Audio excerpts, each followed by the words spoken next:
Given. कल वाले सवाल हो गए बेटा?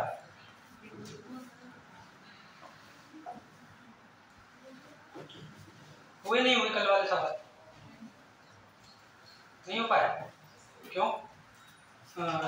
एक हमारा जो सवाल था जिसमें ऑर्डर पूछने को बोल रहा था ना,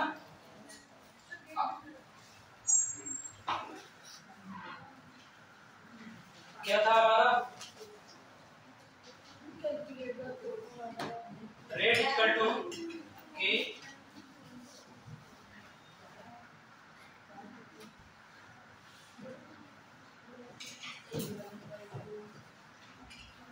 ए की पावर कितनी थी बेटा? 1/2 और बी की पावर 3/2। ये तो था।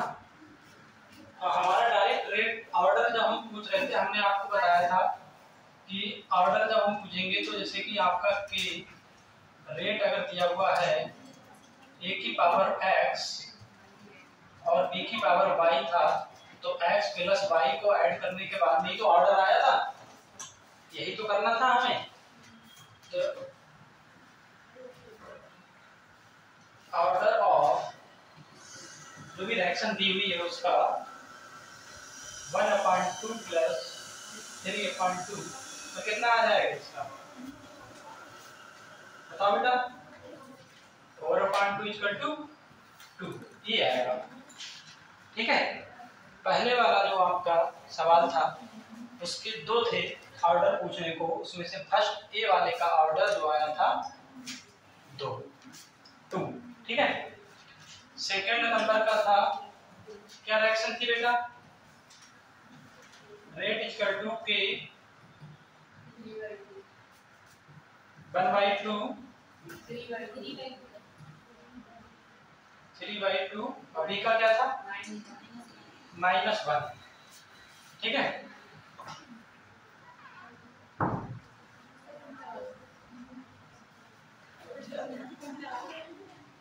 अच्छे आएंगे ना, सब आ जाएंगे फिर लगा।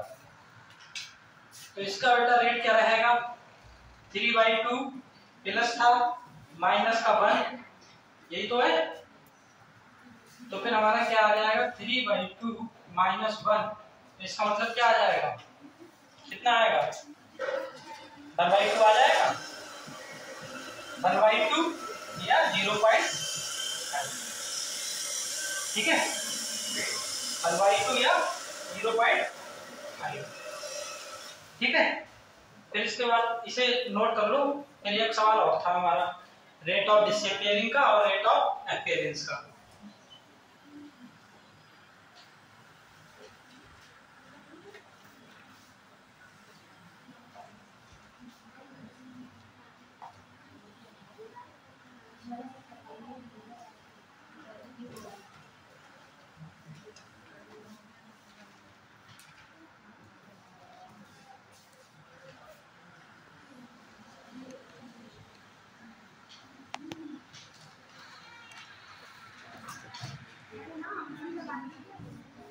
नीचे हो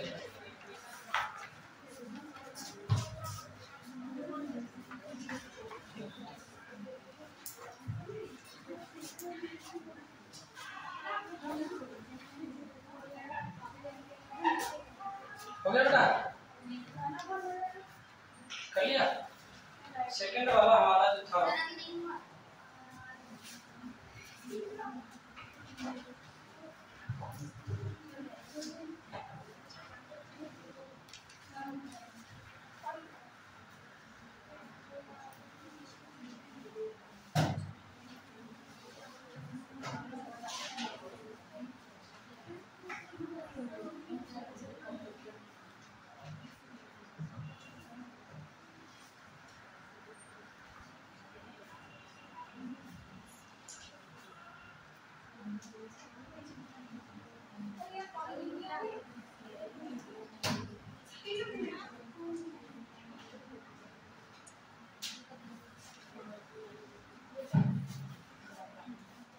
नेट खुला हुआ है, अगर कोई कुछ आया तो वीडियो करने से तो नहीं हो पाएगी।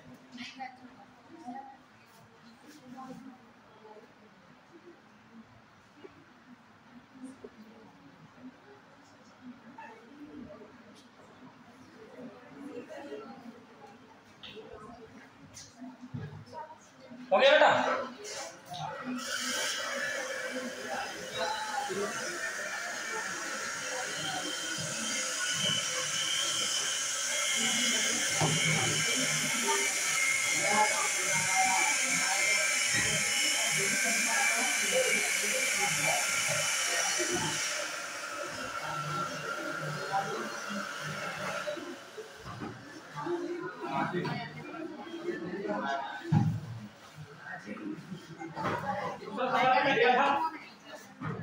सेकंड सवाल हमारा क्या था?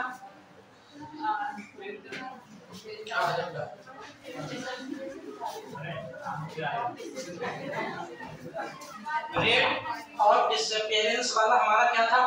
आयोडीन था, एचआई था?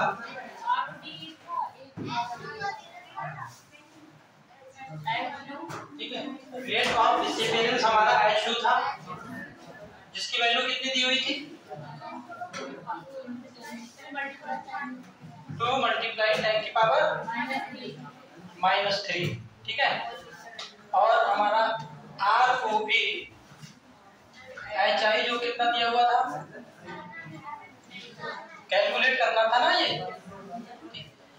तो हमारे देखो रेट ऑफ डिसअपियरेंस दिया हुआ है, रेट ऑफ अपीयरेंस निकालना है, हाइड्रोजन दिया हुआ है, HI भी दिया हुआ है। तो अगर हम इस रिएक्शन की बात करें, जो कि 2 हाइड्रोजन है, तो इसलिए यहाँ पर 2 लगा दिया, आयोडीन 2। ठीक है, हमारी रिएक्शन की बैलेंसी भी हो गई पूरी, इसका मतलब रिएक्शन हमारी सही है। अब इस रिएक्शन में हमें रेट ऑफ डिसअपियरेंस और रेट ऑफ अपीयरेंस निकालना है। तो रेट इस रिएक्शन में क्या रहेगा? -D H2 upon dt। ये हाइड्रोजन का हो गया। हमें आयोडीन से कोई मतलब नहीं कहा, क्योंकि आयोडीन की वैल्यू क्वेश्चन में ना दी है ना निकालने को बोल रहा है। ठीक है,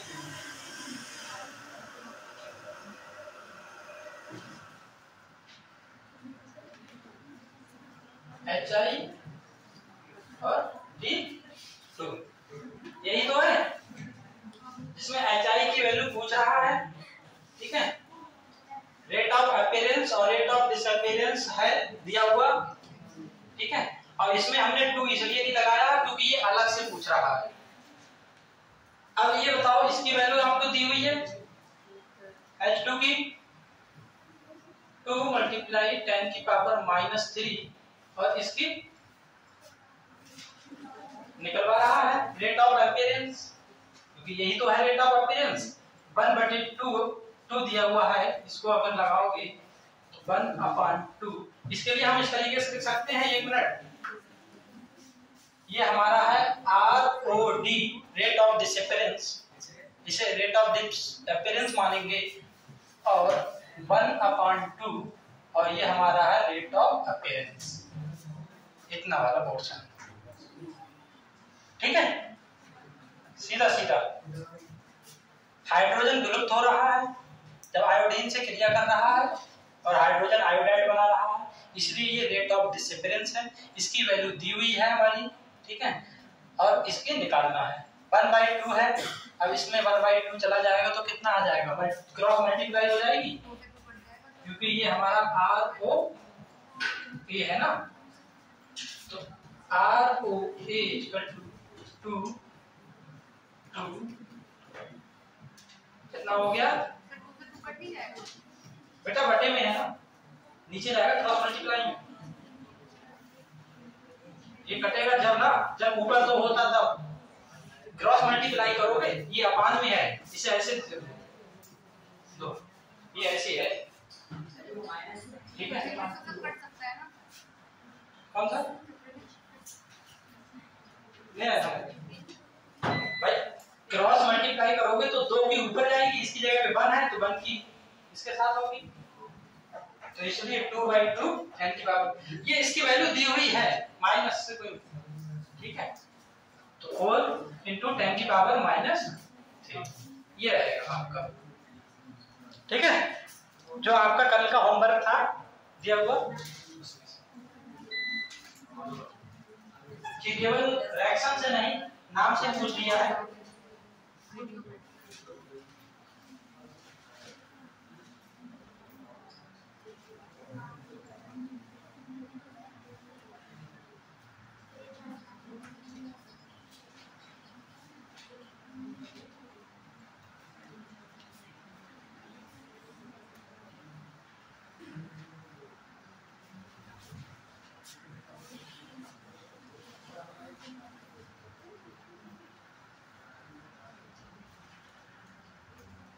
इसमें माइनस प्लस के चक्कर में मत रहना बेटा, क्योंकि ये पूरा जो है हमारा क्या है, ये पूरा रेट ऑफ डिसिप्लिन है माइनस वाला, ये पूरा रेट ऑफ डिसिप्लिन है, इसकी वैल्यू दी हुई है, तो इसलिए माइनस और प्लस का कहीं आप कहो कि माइनस का आंसर आना चाहिए।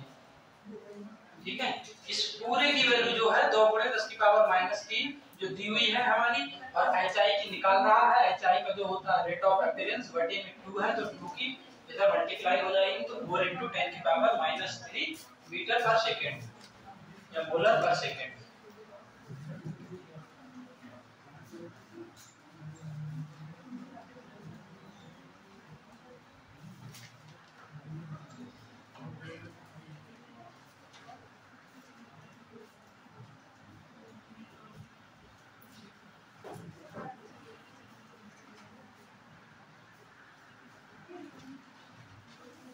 ये जो रिएक्शन है H2 + I2 2HI, ये किस प्रकार की रिएक्शन है? एलिमेंट्री रिएक्शन है या कॉम्प्लेक्स रिएक्शन है, सिंगल स्टेप रिएक्शन है या बोथ है या ऑल? मैंने 4 ऑप्शन दिए। पहला ऑप्शन एलिमेंट्री रिएक्शन, दूसरा ऑप्शन आपका सिंगल स्टेप रिएक्शन, तीसरा ऑप्शन कॉम्प्लेक्स रिएक्शन, चौथा ऑप्शन आपका या तो बोथ ए बी और या आर। 5 ऑप्शन मैंने दे दिए, बताओ कौन सी रिएक्शन है बेटा? कॉम्प्लेक्स है। कॉम्प्लेक्स रिएक्शन कैसे हो जाएगी?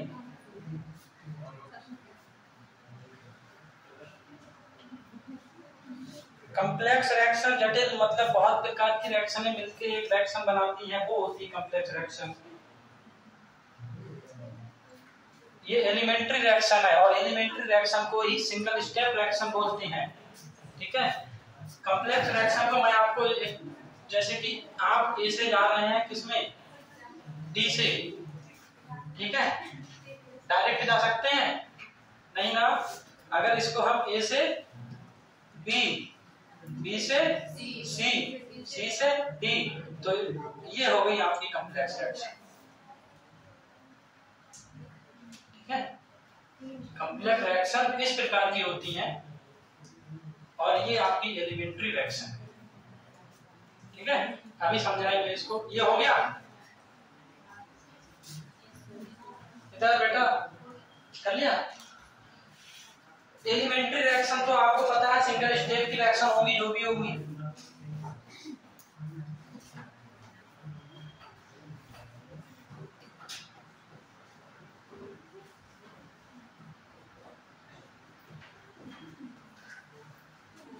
एलिमेंट्री रिएक्शन सीधा सिंपल, आप ए से प्रोडक्ट बना लो कोई सा भी, ये आपकी elementary reaction, single step reaction भी इसे कहते हैं।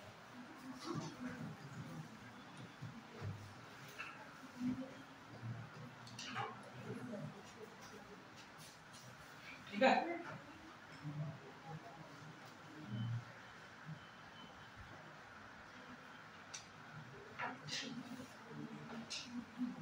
इसका ऑर्डर किस तरीके से करेंगे, इसको इस तरीके से ही दर्शा सकते हो, जैसे अभी हमने H2 और AI का दिया था, ये हमारा प्रोडक्ट बना। ठीक है, अगर हम इसका रेट ऑफ रिएक्शन लिखेंगे, रेट ऑफ रिएक्शन, तो हमारा क्या आएगा बेटा, ए बी या y मान लो या x मान लो, यही तो लिखते हैं। तो बेटा जब इसका ऑर्डर लिखेंगे तो क्या आ जाएगा आपका, x प्लस, ये आपका हो गया एलिमेंट्री रिएक्शन के लिए। ठीक है, फिर बात करते हैं आपका कॉम्प्लेक्स रिएक्शन।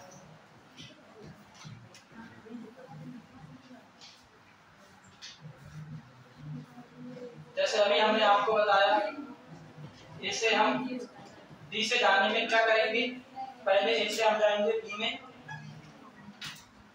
ये हमारी फास्ट रिएक्शन है, बी से जाएंगे सी में।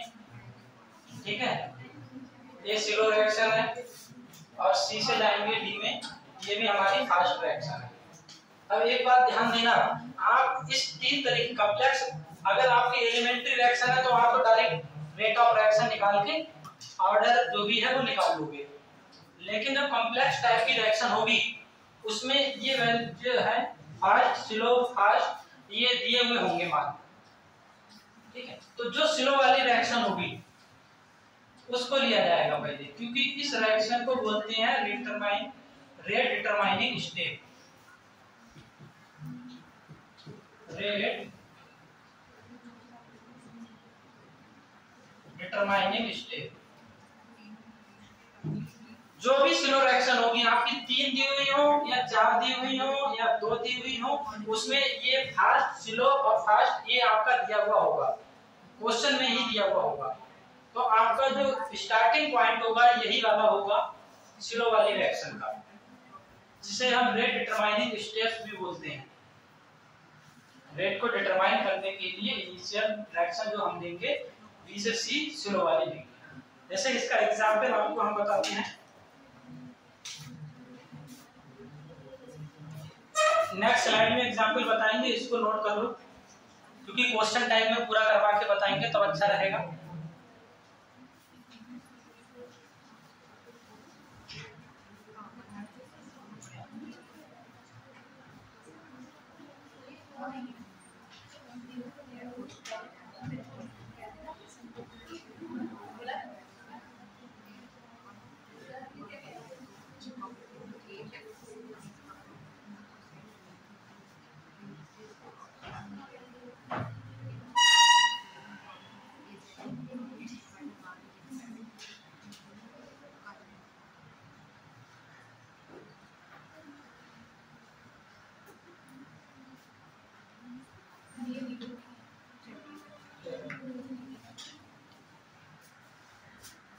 हो गया बेटा,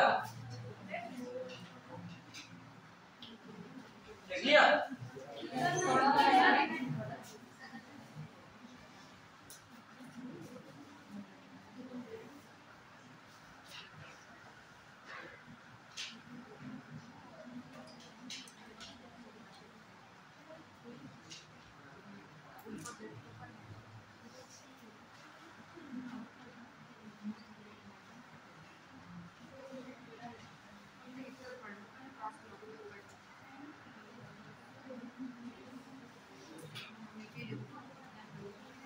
RDS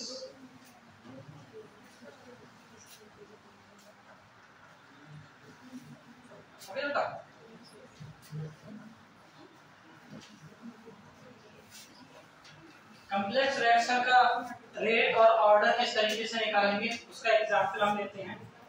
जैसे आपकी एक रिएक्शन है, द रिएक्शन 2 ओजोन, ठीक है, 3 O2 proceed as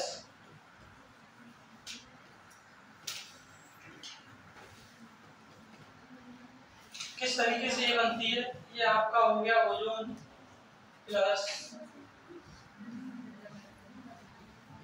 O2 plus आपका ऑक्सीजन, और ये रिएक्शन है आपकी फास्ट। इसके बाद में आपका ओजोन प्लस 2O2 और ये रिएक्शन है आपकी CO2, ठीक है। तो हमें क्या फाइंड करना है, इधर लिख दे रहा है, फाइंड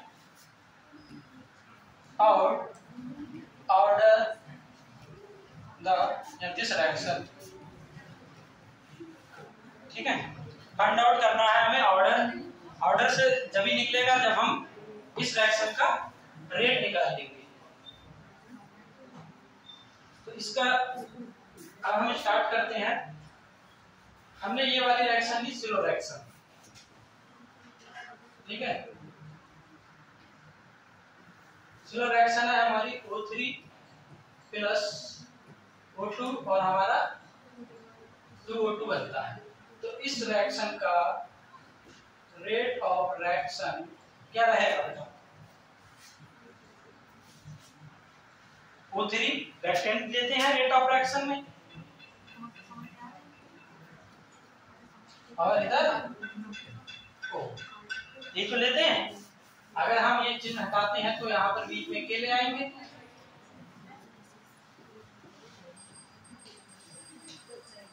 ठीक है। इतना हो गया रेट ऑफ रिएक्शन का, ये हमारा स्लो रिएक्शन का होगा।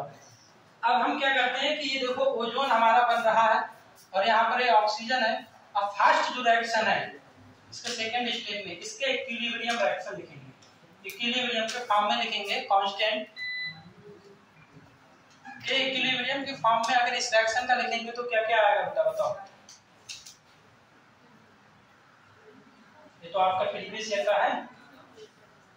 इक्विलिब्रियम के फॉर्म में कोई सी भी रिएक्शन लिखते हैं तो कंसंट्रेशन किस किस की लिखी जाती है। फर्स्ट वाली रिएक्शन की है तो बताओ किस किस की। देखो रेट वाले में अगर रेट लिखते हैं रिएक्शन का तो हम केवल क्या लेते हैं, रिएक्टेंट लेते हैं। किसी भी रिएक्शन का हम रेट लिखते हैं, ठीक है, रिएक्शन का तो क्या लेते हैं, रिएक्टेंट लेते हैं। जब एट इक्विलिब्रियम पर किसी रिएक्शन का कांस्टेंट लेते हैं तब प्रोडक्ट और रिएक्टेंट दोनों लेते हैं, ठीक है, प्रोडक्ट और रिएक्टेंट दोनों लेते हैं। तो इस वाले का क्या लेंगे पहले हम, ऑक्सीजन,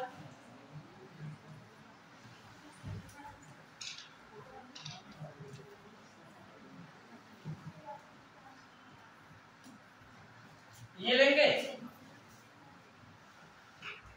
ठीक है, समझ में आ गया। अब यहां से हम ऑक्सीजन की वैल्यू को अगर हम निकालेंगे बेटा, इस ऑक्सीजन को, ठीक है, यहां पर देखो कुछ नहीं है, मतलब क्रॉस मल्टीप्लाई करेंगे तो यहां पर हो जाएगा आपका के ओजोन 3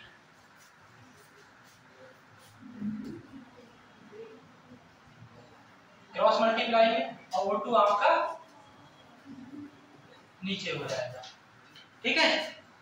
हमने फर्स्ट वाले रिएक्शन को इक्विलिब्रियम फॉर्म में लिख लिया है।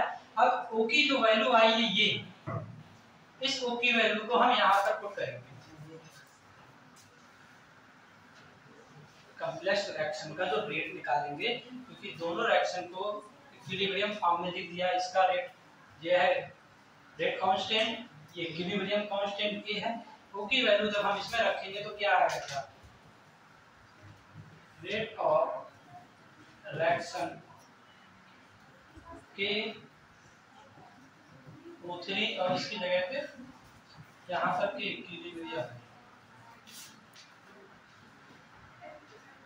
इक्विलिब्रियम आपका ओजोन और में, ठीक है। के है ये भी आपका कांस्टेंट है, ये इक्विलिब्रियम का कांस्टेंट है, और इन दोनों कांस्टेंट को मिला के हम एक अलग एक कांस्टेंट बना लेते हैं, के डैश कर लेते हैं, जो आपकी मर्जी से आप कुछ भी कर सकते हो पहचानने के लिए, ठीक है। O3 और O3 आपका क्या हो गया, O3 का स्क्वायर हो गया, ठीक है, और अपान में क्या आ गया आपका ऑक्सीजन, O3 और ऑक्सीजन, यही वाला तो आ गया, ये तो लाना था हमें यही तो रिएक्शन लानी थी, और इस रिएक्शन का हम इक्विलिब्रियम रेट लिखेंगे तो यही तो आएगा। अब इसको हम इस तरीके से भी लिख सकते हैं बेटा,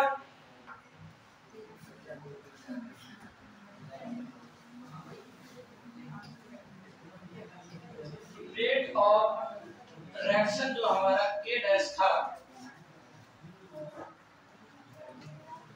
ओजोन का स्क्वायर अपॉन ऑक्सीजन, इसको हम इस तरीके से भी लिख सकते हैं,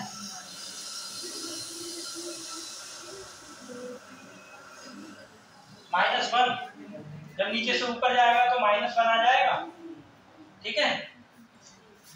ये आपका रेट ऑफ रिएक्शन जो रिएक्शन दी हुई थी उसका निकल आया है। अब यहां से जब ऑर्डर निकालोगे तो आप 2 + -1, 2 - 1 = 1, एक आएगा, ठीक है, नोट कर लो। कॉम्प्लेक्स रिएक्शन आपकी इस तरीके से ही आएगी, तो उसमें आपको किस तरीके से क्या निकालना है, सबसे पहले स्लो रिएक्शन लेनी पड़ेगी। स्लो रिएक्शन का रेट लिखने के बाद में फर्स्ट रिएक्शन है उसका इक्विलिब्रियम लिखने के बाद में स्लो रिएक्शन का रेट लिखोगे तो उसमें एक की वैल्यू पुट कर दी जाएगी, फिर जो वैल्यू आएगी आपकी उसको रेट ऑफ रिएक्शन में लिखने के बाद में ऑर्डर लिख देना।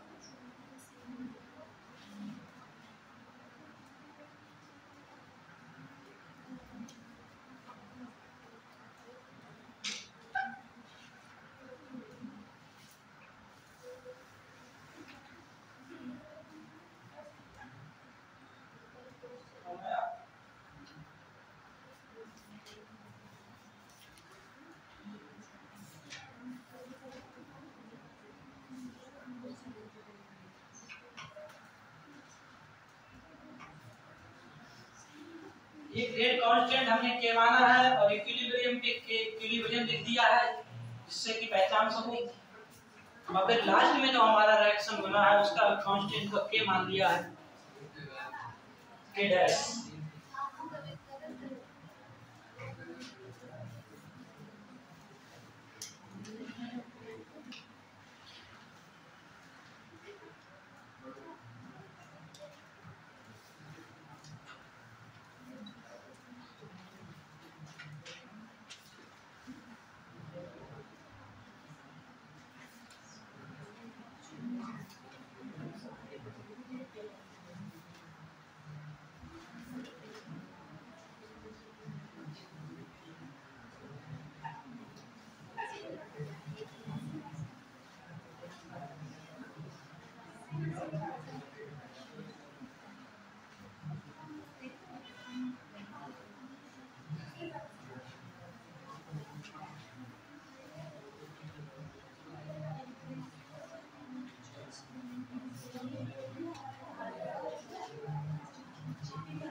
हो गया बेटा, नेक्स्ट वाले पेज पे करें।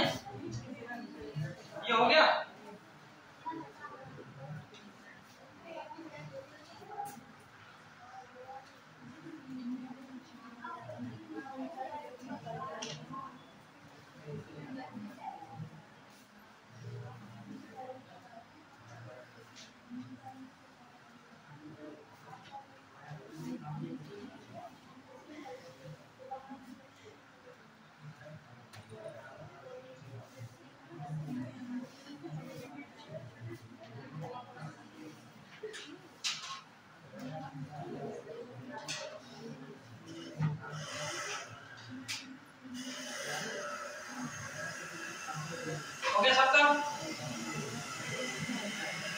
कॉम्प्लेक्स रिएक्शन का एक एग्जांपल और देते हैं हम लोग, करके दिखाइएगा।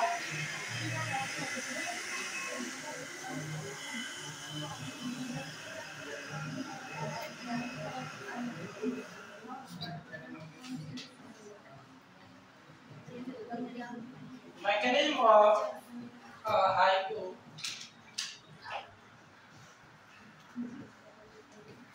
रिएक्शन।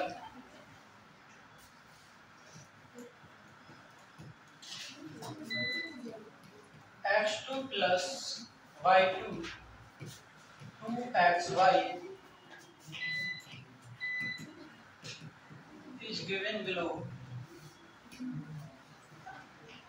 फर्स्ट आपका है x2 x plus x, ये आपकी फर्स्ट है। सेकंड है आपका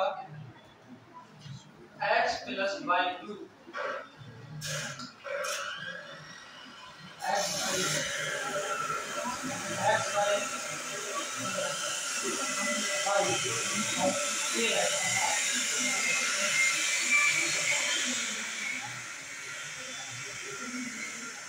ठीक है, इसे बेटा करिए।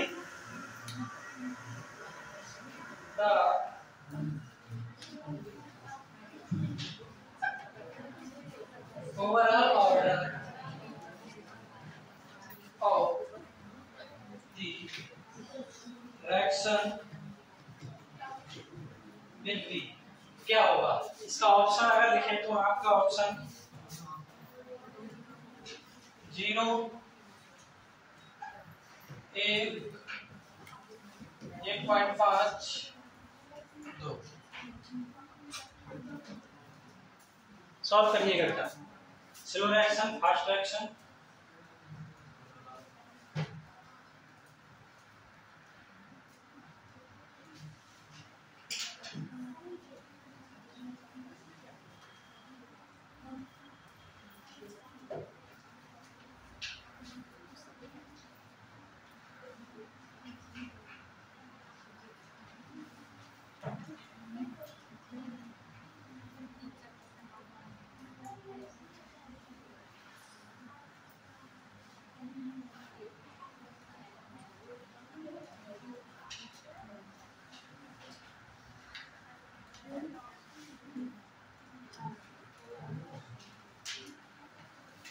कॉम्प्लेक्स रिएक्शन का सेकंड एग्जांपल है, पहला हमने करके दिखा दिया आपको, सेम उसी तरीके से होगा।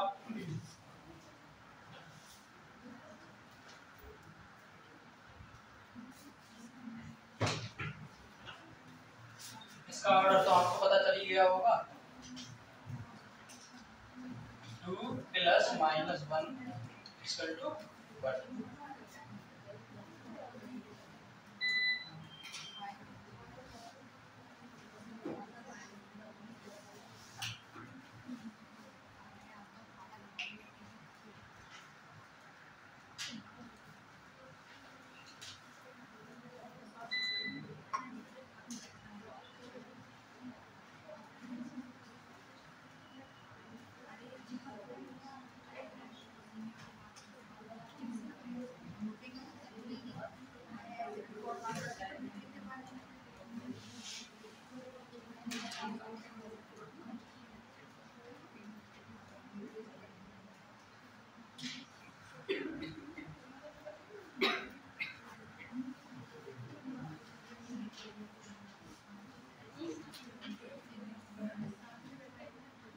आप लोग ये बताइए कि आपका जो पेपर होगा नीट का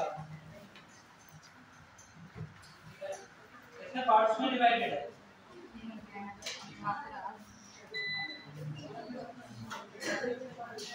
हाँ, 3 मतलब 3 है तो जूलॉजी बॉटनी उसमें सम्मिलित कर लो।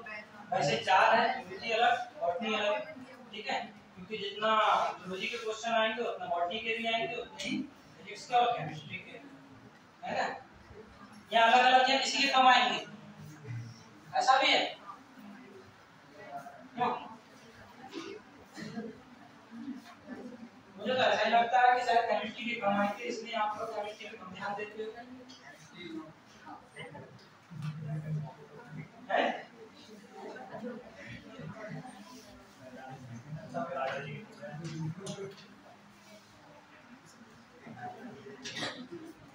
जैसे फर्स्ट ईयर या 12th में होते हैं, हिंदी पे बिल्कुल कम ध्यान दिया जाता है? नंबर जैसे क्या उसमें बहुत कम होंगे, और नंबर की जो मार्किंग होती है बेटा ना, हिंदी से ही सबसे ज्यादा होती है। आप अगर पढ़ते नहीं हो तब आपके 60, 70, 80 नंबर आ जाते हैं, वहीं आप सही से पढ़ो तो 90+ हो जाएंगे। आप बहुत मेहनत करते हो फिजिक्स में भी, केमिस्ट्री में भी, बायो में भी, मैथ वाले मैथ में भी, तब कहीं जाके 70, 80 के बीच में अटक जाते हो, हैं? जिसमें नंबर ज्यादा आ जाए उसको थोड़ा सही से पढ़ लिया जाए। अगर आप किसी एक सब्जेक्ट को प्रॉपर ज्यादा समय दे रहे हो, हालांकि मार्किंग एरिया जो है बराबर है ना, सबको एक समान समय दो। हाँ, बायोलॉजी सरल है, आप लोग पढ़ते होगे, पढ़ने के बाद में आंसर आ जाएगा। फिजिक्स है, केमिस्ट्री है, उसको सॉल्व नहीं करोगे तो अब तक आपका होगा नहीं, उसमें टाइम भी ज्यादा जाएगा। तो जिसमें समय की बचत आपके हिसाब से हो जाए, क्योंकि जब आप में जो टाइम होता है ना, 180 क्वेश्चन करने को होते हैं, अगर सही से आप सॉल्व करने बैठोगे तो समय कम पड़ जाएगा। टेस्ट देते हो आपको पता ही होगा कि पूरे क्वेश्चन सही से नहीं पढ़ पाते होगे। बेटा क्या आंसर आएगा इसका? ऑप्शन होता है साइड में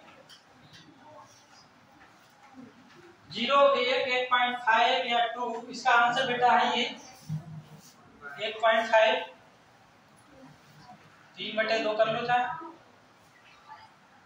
ठीक है? अब क्यों आया, कैसे आया, किसी का आया? सबसे पहले स्लो रिएक्शन ले लो, स्लो रिएक्शन के रिएक्टेंट ले लिए। अब स्लो रिएक्शन का रिएक्टेंट जो लिया है हमने,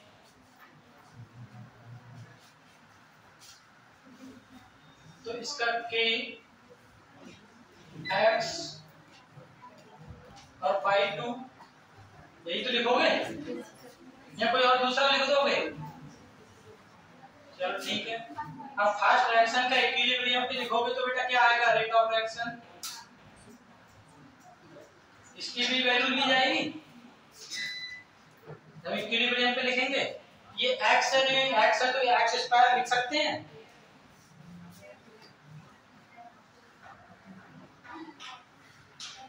अपान में x2 कंसंट्रेशन x2, ये हमारी फास्ट रिएक्शन की हो गई। अब हमें स्लो रिएक्शन में देखना है कि x है और y है, जैसे हमने इसमें देखा था। ये हमारी स्लो रिएक्शन का है, ये हमारा फास्ट रिएक्शन का जो भी है, ठीक है, इधर लिखा था। स्लो रिएक्शन में ओजोन है O3 और ऑक्सीजन है, लेकिन इसमें O2 और ऑक्सीजन था, तो हमने ऑक्सीजन की वैल्यू ली थी ना, जो हमारे इक्वल में दी हुई है। तो सेम कंडीशन है।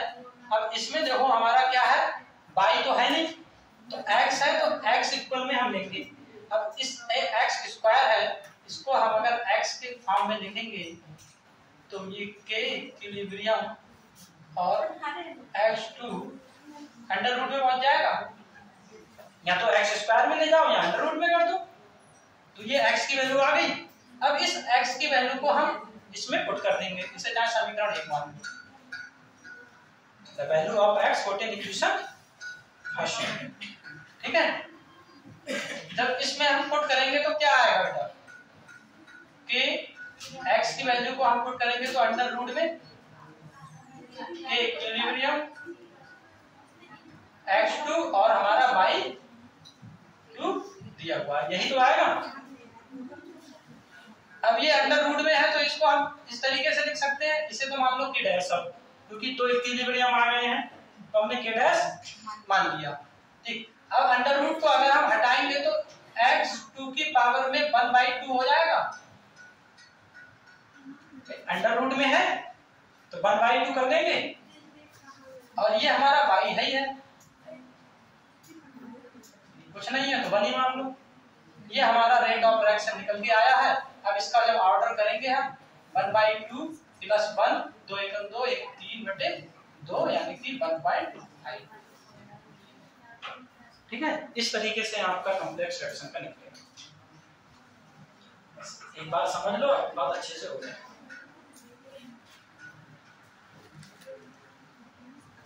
हमें सिर्फ स्लो रिएक्शन में जो वैल्यू दी हुई है तो फास्ट रिएक्शन से उसी वैल्यू का मान निकाल के इसमें पुट करना है, आपका आंसर आ जाएगा।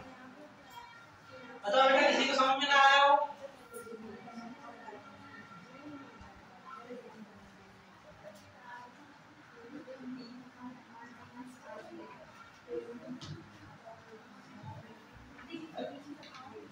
आया समझ में?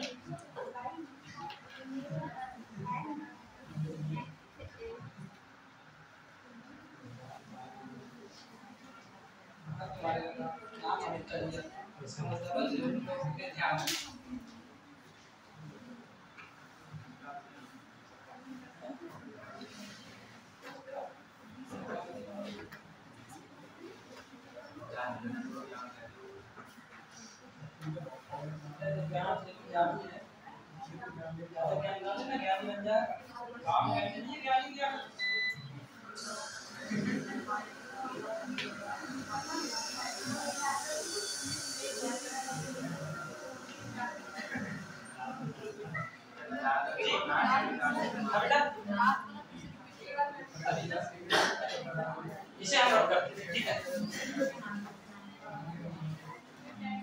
ये हमारा k दिया हुआ है, इस x की वैल्यू ये अंडर रूट में k इक्विलिब्रियम x2, ठीक है।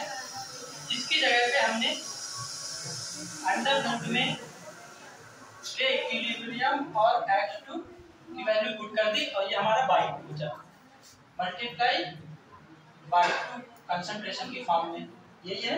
ये हमारा रेट ऑफ रिएक्शन है, ठीक। के इक्विलिब्रियम में के है तो इसके लिए हमने मान लिया के डैश। ये अंडर रूट में है, अंडर रूट का मतलब है हम x को क्या ले जाएंगे, अगर वैसे लिखेंगे केवल पावर की फॉर्म में तो 1/2 हो जाएगा, क्योंकि इसका मतलब ये है कि ये जो x2 है ऐसा है, इसका मतलब अंडर रूट में जब जब ऊपर जाएगा 1/2 हो जाएगा। ठीक है, अब ये 1/2 हो गया और ये /2 ऐसी है, मतलब कोई वैल्यू दी हुई नहीं तो जाहिर सी बात है आपका 1 होगा। और ऑर्डर जब हम निकालते हैं, इस ऑर्डर ऑफ रिएक्शन जब हम निकालेंगे तो जो घात दी हुई है इनको ऐड कर देंगे। 1/2 है ये, प्लस 1 करेंगे, इसकी जगह पे 1 ही होगा। ठीक है, अगर 1 नहीं करोगे यहाँ तो 2 बन जा 1 + 2/2 3/2। अब आंसर अगर इसी में से होता तो हम ये मार देते, लेकिन हमारा आंसर क्या था, इससे भी और डिवाइड वाला था तो हमने 1.5। ठीक है, ये आया। ठीक,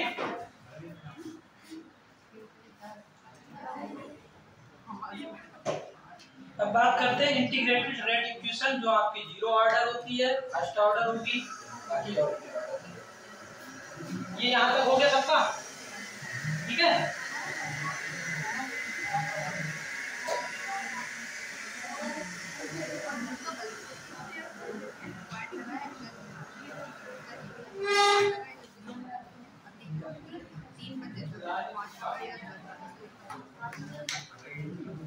इंटीग्रेटेड रेट इक्वेशन में सबसे पहले नंबर पे हम लेंगे 0 ऑर्डर।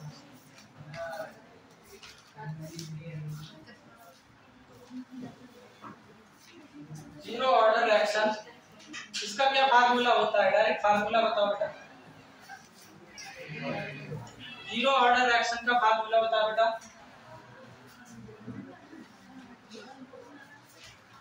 क्या बनेगा, क्या होता है फार्मूला?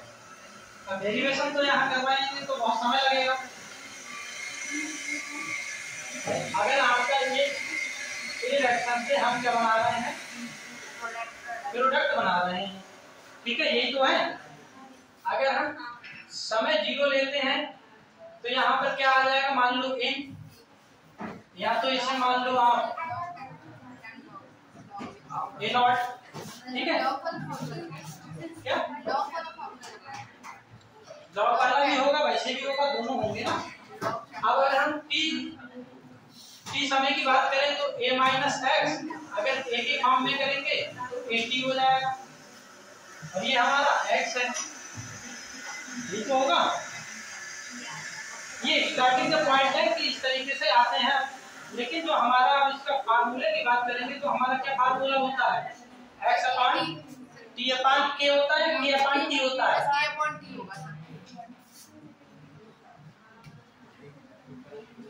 एक तो फार्मूला आपका ये होता है, वहीं अगर k की बात करें तो k बराबर क्या हो जाएगा,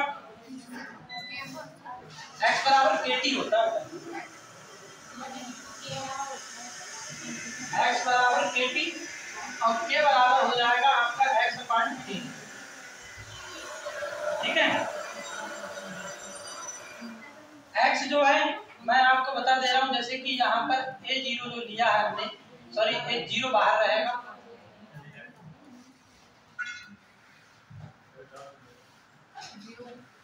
ये क्या है, इनिशियल कंसंट्रेशन है, प्रारंभिक सांद्रण।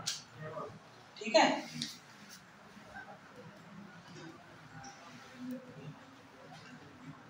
इनिशियल कंसंट्रेशन ऑफ रेक्टेन, चाहे इसे a मान लो, जब a0 इसलिए मैंने लिख दिया है। ठीक है, और हमारा kt है तो concentration of reactant after time. ठीक है, concentration of reactant after time t। Okay, और k आपका जो आएगा, k क्या है, रेट कांस्टेंट है, करते तो चेंज इन कंसंट्रेशन आ जाएगा आपका, ठीक है, प्रारंभ से और अंत में गए हैं। x जो है आपका हो जाएगा A0 माइनस 8, ठीक है, ये आपका ये हो गया। इस बेस पे आपका एक फार्मूला देखो बेटा ये भी बनता है, ये बराबर माइनस अपॉइंट 3, ये जीरो ऑर्डर रिएक्शन के फार्मूले बनते हैं।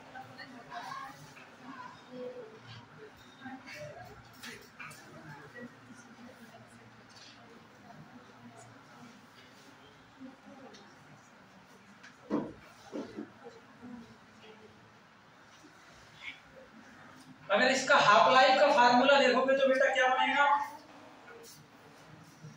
T हाफ इक्वल टू प्रारंभिक सांद्रण और 2K, इसको K की फॉर्म में जब लिखोगे तो प्रारंभिक सांद्रण 2 मल्टीप्लाई T हाफ, ये फार्मूला। इन्हें नोट कर लो बेटा, फिर इसका सवाल करते हैं।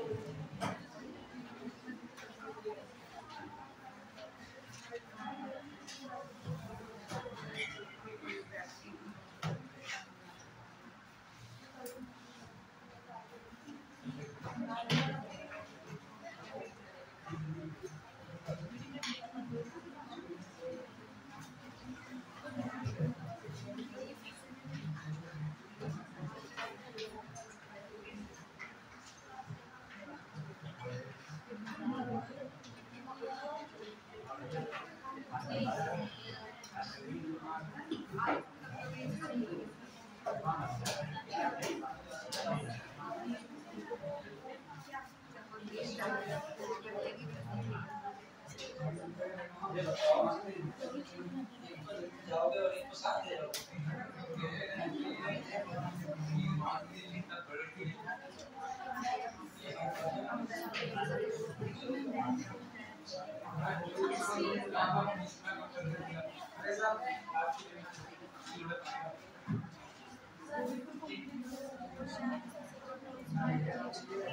इसमें ये जो स्लो रिएक्शन और फास्ट रिएक्शन दी हुई होगी, तो सबसे पहले स्टार्टिंग जो भी करेंगे हम स्लो रिएक्शन से करेंगे, क्योंकि ये रिएक्शन हमारे रेट डिटरमाइनिंग स्टेप होती है। हां, इसके लेफ्ट हैंड में जो कि अभी तक इस चैप्टर में दे रहे थे, फास्ट रिएक्शन का इक्विलिब्रियम पूरा देंगे। हां, प्रोडक्ट जहां इक्विलिब्रियम चैप्टर पढ़ा था, तो उसमें मास और मास एक्शन के द्रव्यमान अनुपातिक क्रिया का एक पूरा वही वाली रिएक्शन है, ठीक है, लॉ ऑफ मास एक्शन।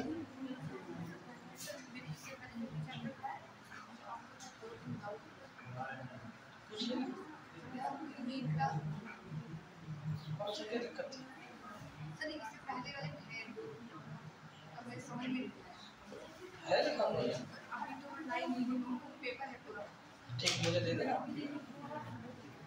हो गया बेटा,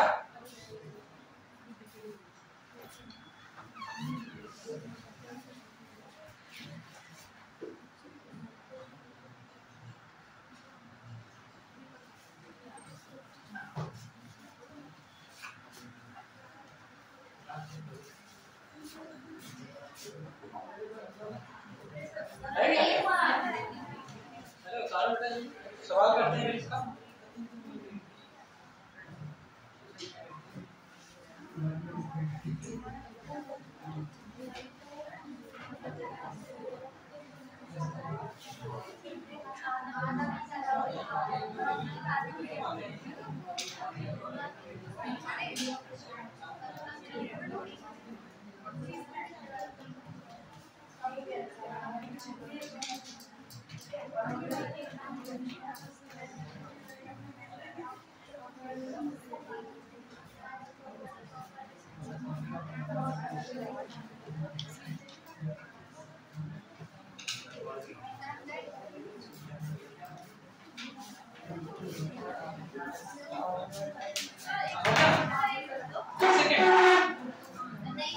एक सेकंड तो इधर से उधर में जाने में ही हो जाएगा।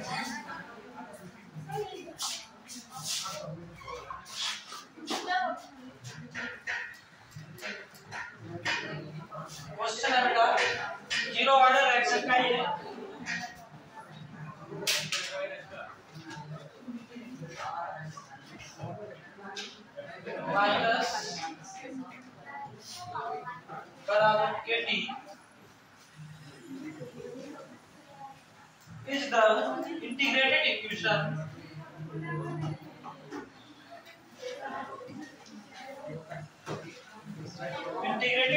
of a zero order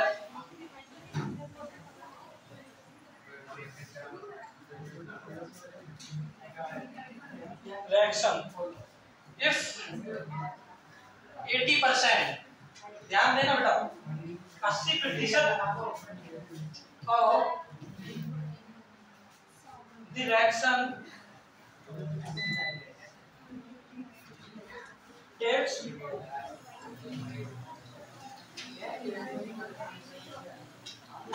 160 minute to complete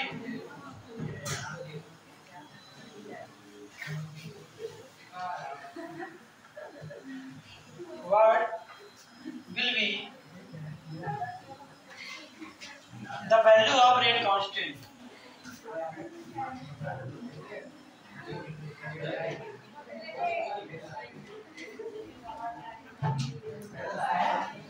इसमें बेटा एक रिएक्शन हमारी दी हुई है, ठीक है, जीरो ऑर्डर रिएक्शन है, जीरो ऑर्डर रिएक्शन है, उसमें हमारा 80% कंप्लीट होने में समय हमारा लगता है 160 मिनट, ठीक है। जीरो ऑर्डर रिएक्शन 80% कंप्लीट होने में 160 मिनट लगता है, तो रेट कांस्टेंट उस रिएक्शन का क्या होगा, ये कैलकुलेट करना है।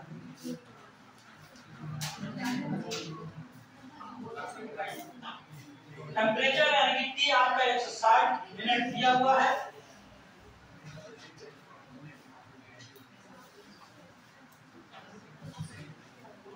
सबसे पहले आपका जो x है, x को निकालोगे, चेंज इन कंसंट्रेशन करोगे, ठीक है।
160 मिनट में 80% हो जाती है बेटा, तो ये जीरो क्या होगा आपका,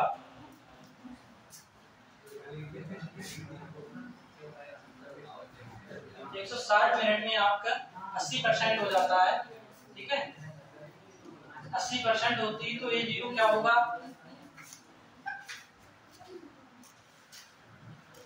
बताओ, A0 मल्टीप्लाई 80/100 तो कितना आएगा, 0 पॉइंट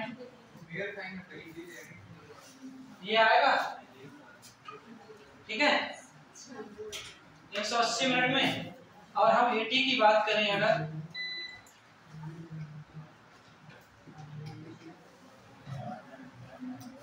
तो ये कितना आएगा फिर हमारा 0.2 आ जाएगा, 0.8 है, तो ये हमारा 1 से घटाओगे तो 0.2 आ जाएगा, डायरेक्ट हम लिख दे रहे हैं आपको, ठीक है। अब हमारा क्या करना है, हमारा फार्मूला हमने आपको बताया था, ये वाला फार्मूला लगा देना है,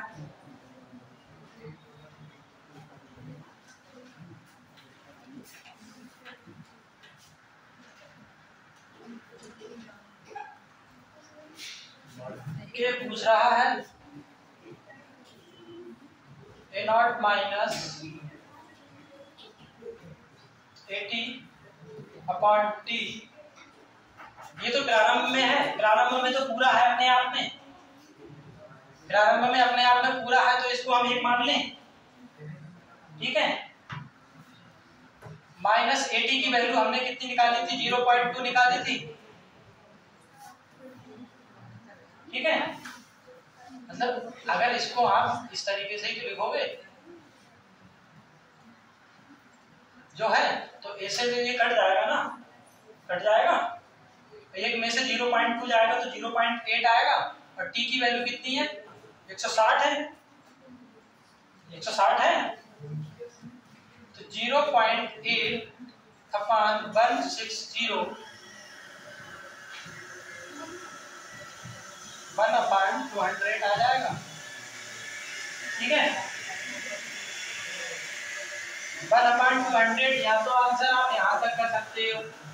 अगर वैसे आप करोगे तो इसको हम इस तरीके से भी लिख सकते हैं, 0.5 × 10⁻⁻2, इतना भी लिख सकते हैं। और आगे करोगे तो 10⁻³ भी हो जाएगा। ठीक है, अगर आप वैसे करना चाहते हो कि x/t, अब 80% है, 80% का मतलब 0.8 हो जाएगा, और 160 डायरेक्ट कर दो।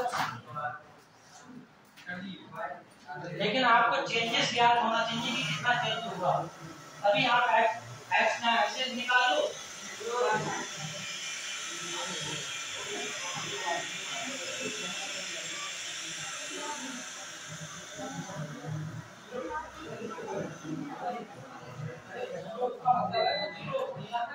प्रारंभिक है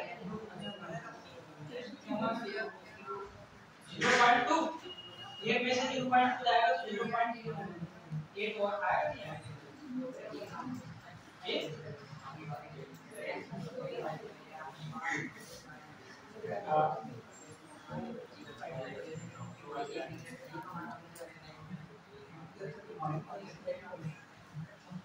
एक मतलब ये 0 है, ठीक है, ये एक में से 0.2 हमने पहले मान रखा, वो तो हमने बाद में लिखा है।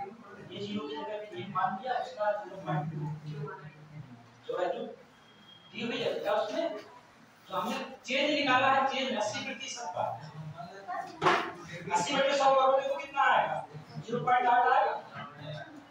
अब इसका 80 आफ्टर टाइम करोगे 160, हाँ 160 मिनट में आपका 80% होता है, तो 20% तो बचा है, ये नहीं बचा है। अरे ऐसे समझो, आपका 80% पूरा हो रहा है 160 मिनट में, तो बाकी का तो 20% बचा है हमारा, तो बचा तो प्रारंभ में ही होगा, इनिशियल। एक वैल्यू हमारी पूरी 100 दी हुई है, इसका 80% खर्च होता है, मतलब 80 चला गया तो 20 तो बचेगा ही। 20% बचा, तो परसेंट को आप अगर 100 से डिवाइड करोगे तो 0.2 ही तो बचेगा। परसेंट को 100 से डिवाइड करोगे तो 0.2 बचा। अब प्रारंभिक मात्रा हमारी 0.2 है, तो ठीक है, अब आफ्टर t समय बाद जो 1 मानी थी, तो 1 में से आप 0.2 घटाओगे तो आपका 0.8 आएगा। और t हमारा कितना दिया हुआ है, क्वेश्चन में 160 मिनट दिया हुआ है। 160 को आप डिवाइड कर दोगे, आपका 1/200 आ जाएगा। चाहे आप x से मान लो या वैसे कर लो, हमने दोनों तरीके से करके बताया। ठीक है, हो गया बेटा। इसका फर्स्ट रिएक्शन पे करते हैं, फर्स्ट ऑर्डर का, जो आपका मोस्ट इंपोर्टेंट है, हर बार कोई ना कोई सवाल आता है।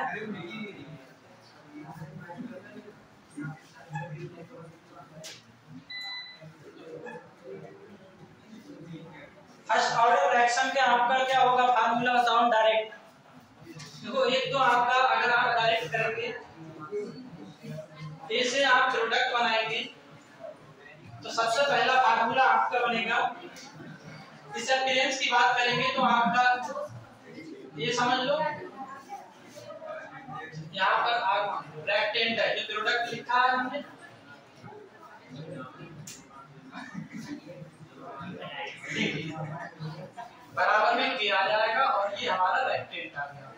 इसे हम इस तरीके से लिख सकते हैं। इस चैप्टर के शुरुआत में रेट ऑफ डिसअपीयरेंस और अपीयरेंस के लिए हम इस तरीके से लिख सकते हैं। ठीक है, पहला फार्मूला आपका फर्स्ट ऑर्डर का इस तरीके से हो सकता है। ठीक, दूसरा आपका अगर आप फार्मूला बनाओगे तो आपका K इक्वल टू LN प्रारंभिक सांद्रता मतलब R0 और T समय बाद अपॉन T। एक तो आपका ये फार्मूला बन जाएगा। इसके लिए आप इस तरीके से भी लिख सकते हो। प्रारंभिक के लिए हम A मानते हैं, ठीक है, और इसके लिए A माइनस एक्स मान लेते हैं, क्योंकि T बराबर अगर 0 होगा तो इधर A मान लो, इधर 0, और T बराबर T समय में A माइनस एक्स और इधर x, ये मानते हैं। तो इसलिए एक फार्मूला आपका ये बन गया।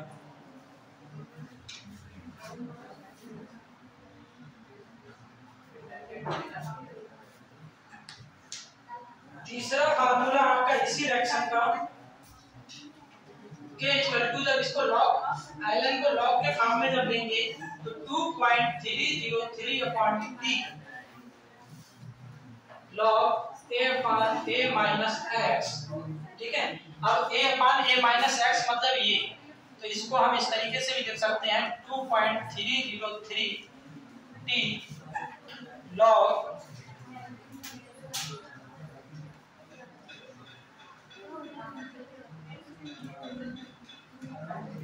RT। या तो इस तरीके से लिख लो या आप इस तरीके से लिख लो। ठीक है, ये आपका फार्मूला हो गया।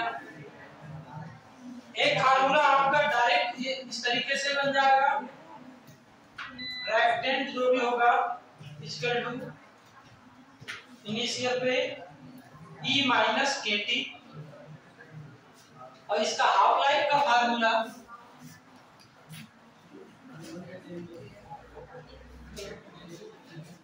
जो बनेगा T हाफ, या इसे 50% समझ लो, 0.693 अपॉन K। ये तो होता है। ये फार्मूले हैं 5, इन्हें नोट कर लो। इसके बाद में आपको कुछ पॉइंट्स ऐसे बताते हैं कि क्वेश्चन पढ़ने के बाद में इसे सॉल्व करने की जरूरत नहीं होगी, क्योंकि फर्स्ट ऑर्डर में आपका हाफ लाइफ से कभी पूछता है 90%, अगर अर्ध आयु मतलब हाफ लाइफ 90% है तब उसका क्या होगा रेट, 99.9% है तब उसका रेट क्या होगा, 75% है तब उसका रेट क्या होगा।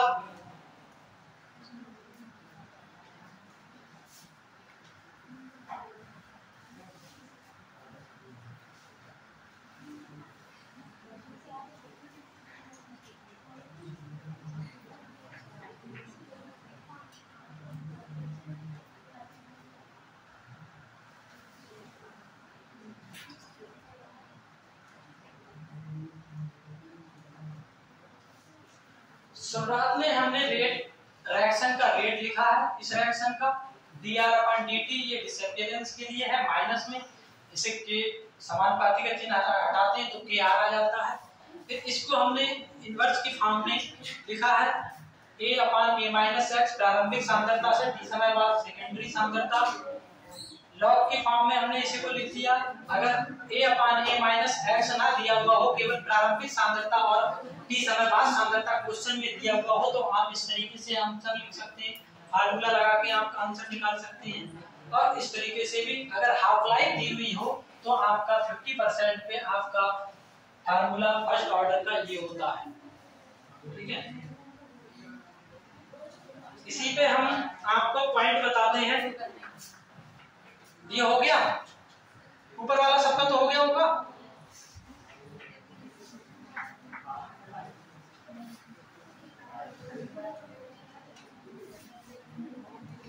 अगर आपका 75% मतलब जैसे वो 50% था, टी हाफ आपका 75% पे हो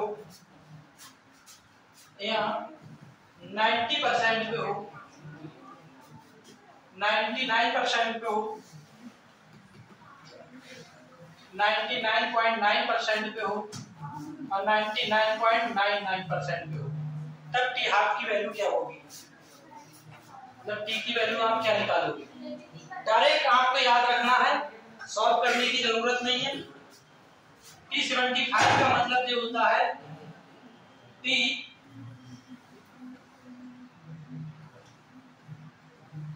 दुगना हो जाता है टी हाफ का, 50% का दुगना। ठीक है, समय अगर पूछे कि 50% पे हमारे समय निकालोगे, 50% पे कोई से भी वैल्यू, तो आप ये वाला आंसर देखोगे, रेट कांस्टेंट दिया हुआ है 0.693, आपके फार्मूले से आ जाएगा। वही अगर 75% का हो, 75% का हो तो आप 50% का निकाल के डायरेक्ट उसका दुगना कर दोगे 75 में, 50%। ठीक है, 75% का पूछेगा तो अर्ध आयु का दुगना हो जाएगा आंसर, 2 गुणे T 50%। वही अगर T 90% का पूछेगा आपका, तब क्या करोगे, 90% का 3.3 पर हो जाएगा टी हाफ।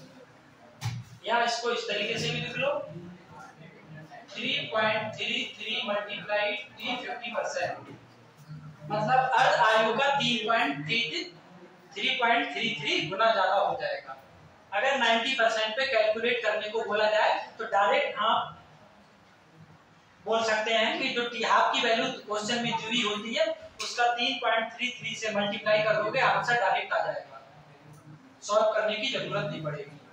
टी 99 का अगर आएगा तो इसका दुगना, याद करने के लिए कोई ज्यादा टिपिकल नहीं है, इसका दुगना हो जाएगा 6.66 और टी हाफ। ठीक है बेटा, इसका दुगना कर दोगे 99.9, इसका होता है आपका, जब दुगना करोगे तो 3.33 जोड़ोगे तो 9.99 आएगा। ठीक है, टी हाफ। और आपने देखा होगा तो इसके लिए क्वेश्चन में होता है 10 गुना, 99.9% का पूछेगा तो वो अर्ध आयु का 10 गुना समय हो जाएगा। ठीक है, और 99.9 है तो इसका हो जाएगा 13.34 टी हाफ। ये वैल्यू आप डायरेक्ट याद कर लो, डायरेक्ट लिख लो, कोई टिपिकल नहीं है। 75 का याद करो, 90 का याद करो, फिर 3 जोड़ दोगे आपका आ जाएगा।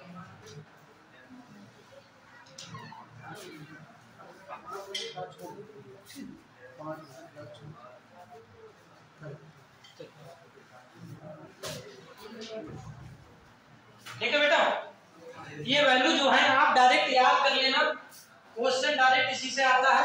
पहले क्वेश्चन में स्टार्टिंग में इन दोनों का करवा देता हूं जिससे आपको ध्यान रहेगा। ठीक है, इसे नोट कर लो।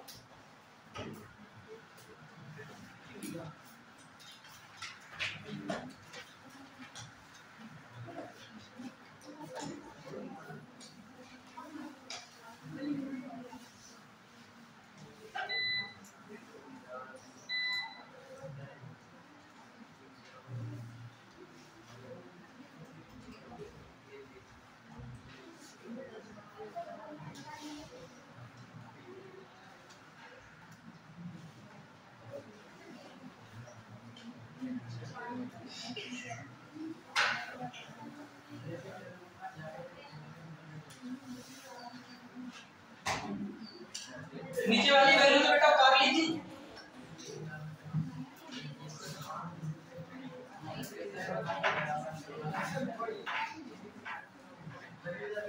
क्वेश्चन हमारा डायरेक्ट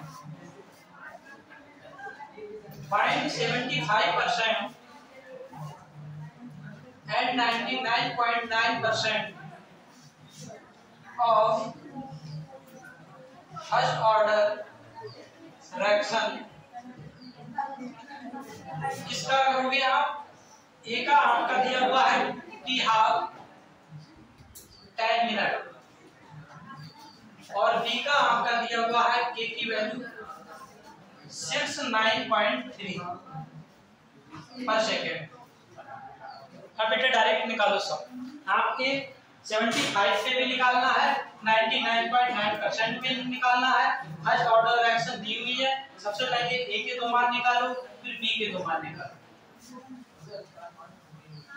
जैसे कि हमारा टी हाफ दिया हुआ है 10 मिनट, हमें निकालना है, ठीक है, फर्स्ट ऑर्डर रिएक्शन का 75% पे, जो कि हमारा क्या वैल्यू है कि दुगना हो जाएगा, तो हम यहाँ पर 2 मल्टीप्लाई टी हाफ करेंगे।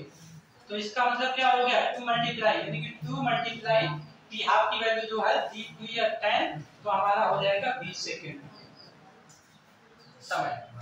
इस तरीके से पूरा आपको लगा। बाकी सवाल को में किस तरीके से प्रारंभिक सांद्रता हुई या अंतिम सांद्रता किस प्रकार से हुई, उससे कोई हमारा लेना देना नहीं है। डायरेक्ट आपको ये वैल्यू पता है तो डायरेक्ट काम कर सकते हो। वहीं अगर हम 99.9 की बात करें तो 99.9 पे हमारा क्या आता है, 10 गुना है T half, 10 multiply T half हमारा 10 गुना है, तो 10 मल्टीप्लाई 10 इक्वल टू 100 सेकेंड, ठीक है।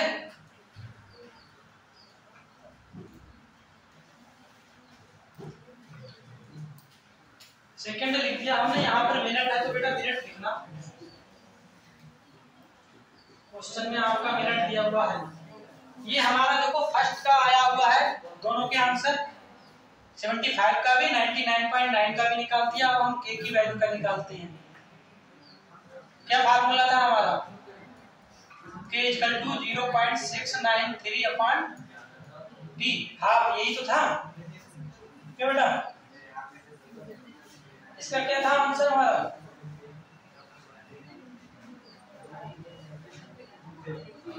तो इसमें टी निकाल दोगे आप तो 0.693 अपॉन, ठीक है, के ये हो जाएगा, और के की वैल्यू आपकी दी हुई है 75 पे, आप निकाल लो एक बार, फिर आप 99.9 पे निकालो।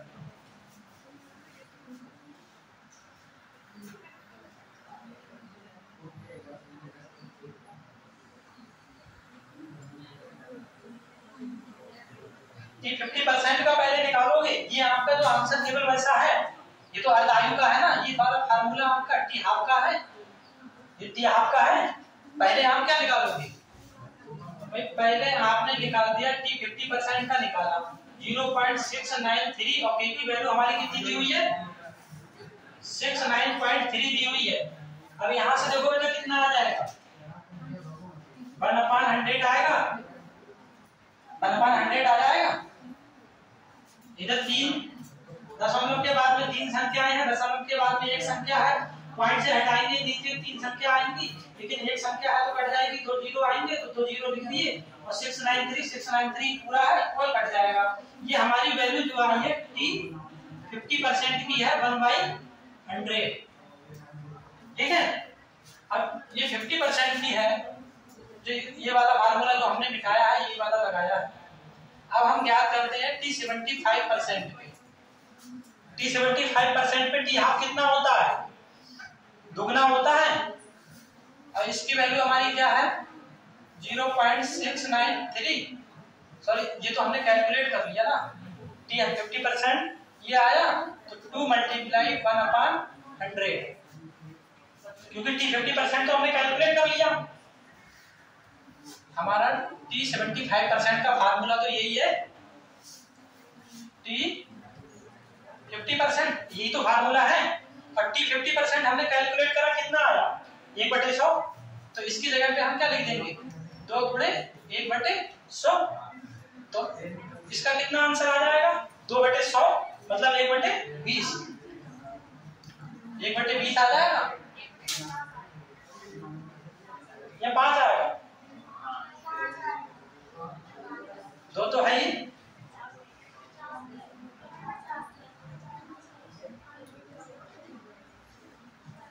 -50, ठीक है। 5/10⁻⁻1, या तो यहां कर दो, इतना कर दो, किसमें है समय है ना, समय सेकंड में कर दो, सेकंड में है तो सेकंड में, और मिनट में है तो मिनट में। अब बात करते हैं टी 90% की, T99.9% की बात करेंगे, T99.9% में हमारा क्या है, 10 गुणे T 50% है, यही तो है। अब 10 मल्टीप्लाई T 50% हमारा आया 100, 10 से 10 जाएगा तो इधर आएगा 1/10। ये इस तरीके से आपको सॉल्व करनी है। सबसे पहले आपको पता होना चाहिए कि हमारा 50% समय क्या है। अगर 50% समय आपको पता है तो बाकी का सारा पूरा हो जाएगा।